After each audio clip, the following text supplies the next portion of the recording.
Londres registrou 40 graus hoje. É a primeira vez que a cidade chega a esse patamar desde que a medição começou em 1910. Quem vive em Londres está precisando se adaptar para encarar tanto calor que não é nada comum por lá. Grande parte do Reino Unido está hoje sob alerta vermelho por causa das altas temperaturas. Vamos então até Londres bater um papo ao vivo com a nossa correspondente, a Cecília Malan. Cecília, bem-vinda, boa tarde. Vai dormir com um calorão desse, hein, Cecília? Oi, Trali, boa tarde a todos. Olha, Londres, 40 graus, não combina, nem o vento ajuda, viu? É só um sopro de ar quente, parece que abriu a porta do forno. A gente está falando de uma cidade toda voltada para o frio, prédios sem ar-condicionado, construídos com revestimento térmico pesado, justamente para manter o calor dentro das casas durante o inverno. Transporte público sem ventilação adequada, tanto que a orientação é evitar. O alerta emitido pela autoridade meteorológica diz que esse nível de calor extremo coloca vidas em risco e é um problema de saúde pública. Fez 25 graus durante a noite de ontem para hoje, algo que nunca tinha acontecido aqui.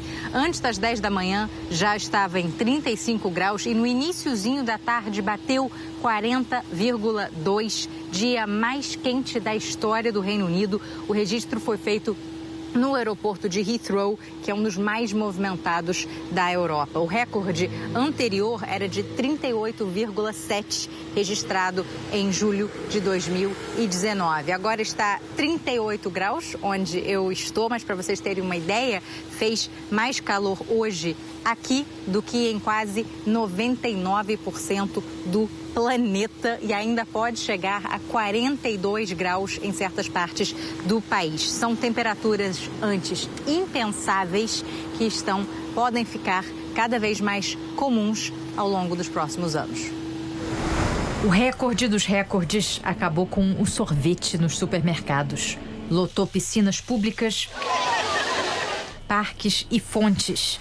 Tá difícil ficar em qualquer outro lugar de Londres. Apesar do clima propenso para férias, essa mulher diz que prefere estar no trabalho porque lá tem ar-condicionado. Vou tentar ficar o máximo possível dentro do escritório e me manter hidratada. É importante a gente se cuidar com tudo o que está acontecendo. O casal de turistas americanos precisou mudar os planos depois que as viagens previstas de trem foram canceladas. É que vários trens não funcionaram hoje porque o calor pode deformar os trilhos. Em todas as estações tem avisos sobre como suportar as altas temperaturas. E o governo pediu para que os passageiros evitem viagens desnecessárias nos próximos dias.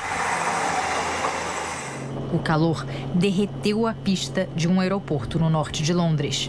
Bombeiros combatem pelo menos 3 incêndios em diferentes partes da capital britânica e há alertas sobre a possibilidade de os hospitais ficarem sobrecarregados.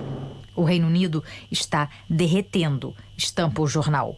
Outra manchete diz que o mundo está mandando um alerta. A Europa continental também sofre com altíssimas temperaturas há dias. Mais de 60 cidades francesas bateram recordes de calor. É anormal, parece um forno, diz esse homem. Incêndios devastadores na região de Bordeaux fizeram 40 mil moradores deixarem suas casas. Uma floresta de pinheiros arrasada, assim como áreas próximas de camping. Na Alemanha, na Bélgica e na Holanda, as temperaturas também já começaram a subir. A ciência não deixa dúvidas. Mudanças climáticas causadas pelos humanos estão por trás dessas ondas de clima extremo, cada vez mais frequentes e severas. E eu tive a oportunidade, hein, de 1995 a 2000, ser correspondente da Globo em Londres. Naquela época, quando pegava um calor assim muito forte, no verão, era no máximo 23, 24, 25 graus, nunca passava disso. Olha a diferença agora, hein? Pouco mais de 20 anos depois. Em Portugal, os primeiros 17 dias do mês de julho foram os mais quentes do século no país. Vamos então ao vivo até Lisboa conversar sobre esse bafo de calor, esse caldeirão que está por lá, com o repórter Leonardo Monteiro.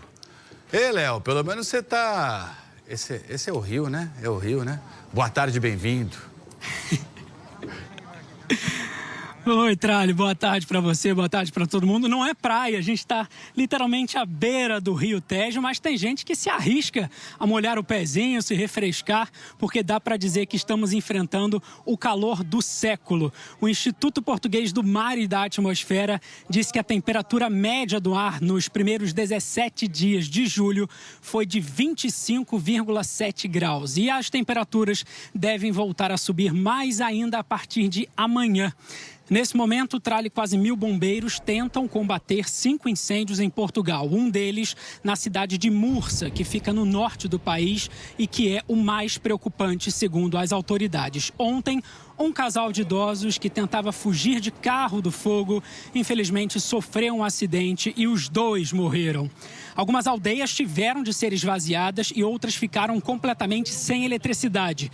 Desde que os incêndios começaram por aqui no início do mês, já foram retiradas de casa mais de 1.000 pessoas. 50 regiões portuguesas apresentam perigo máximo de incêndio rural. Na quarta passada, tivemos aqui o dia mais quente do ano, com uma temperatura de 46 graus, mesmo dia em que chegamos ao maior número de incêndios num período de 24 horas, 193. Na nossa vizinha Espanha, Tralli, já são mais de 70.000 hectares queimados por causa dos incêndios. O governo espanhol registrou 360 mortes ligadas à onda de calor nas últimas semanas. Aqui em Portugal, o número é mais alto. Já são 659 até o último balanço da Defesa Civil. As autoridades orientaram as pessoas a se manterem hidratadas, usarem protetor solar, fecharem as cortinas e tomarem cuidados extras com idosos e crianças. E aqueles que podem, como esses aqui que estão atrás de mim, aproveitam na praia, no rio, onde tem uma aguinha, eles estão mergulhando, Tralli. É isso aí, Léo. É um rio com cara de praia, né? Procura-se desesperadamente uma sombra e uma água fresca aí por Portugal também. Valeu, querido. Bom trabalho, tudo de bom e se cuide aí com esse calorão. A Organização Meteorológica Mundial afirmou que o pico dessa onda de calor na Europa deve ser atingido hoje. E alertou que esse tipo de fenômeno deve ser cada vez mais frequente no futuro. O pico pode até ter sido atingido hoje, mas ainda não dá para falar em refresco, não. A pergunta que todo mundo está fazendo é: quando isso vai acabar? Infelizmente, possivelmente, não antes de meados da semana que vem, avisou o chefe de serviços climáticos da Organização Meteorológica Mundial, Robert Stefanski. O secretário-geral da OMM, Peter Ittalas, destacou que essa onda de calor tem impactos em diferentes setores. No turismo, com visitantes assustados, como temos visto em países como Portugal e Espanha. Na agricultura, no momento em que o mundo já enfrenta uma crise alimentar por causa da guerra na Ucrânia e principalmente na saúde. Tanto a Organização Meteorológica Mundial quanto a Organização Mundial da Saúde prevêem um aumento no número de mortes por causa do calor.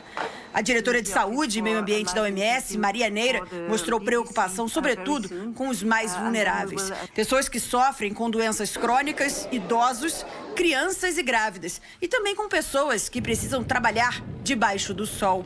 O chefe da Organização Meteorológica Mundial avisou que ondas de calor vão ficar cada vez mais frequentes e extremas. E disse esperar que esse fenômeno sirva como um sinal de alerta para líderes do mundo todo. Peter Ittalas frisou: o que estamos vendo mostra que nossos alertas estavam certos. É hora de agir.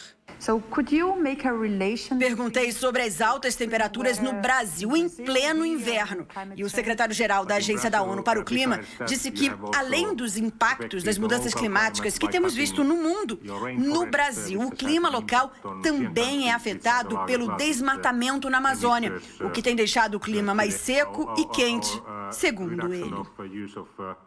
E acaba sendo uma onda perversa, né? Porque quanto mais quente, mais seco, maior o risco de incêndio. E quanto mais incêndio, tudo também fica mais seco e mais quente. E a gente vê a Europa aí passando esse sufoco com essa quantidade aí de devastação, né, em floresta, em área verde.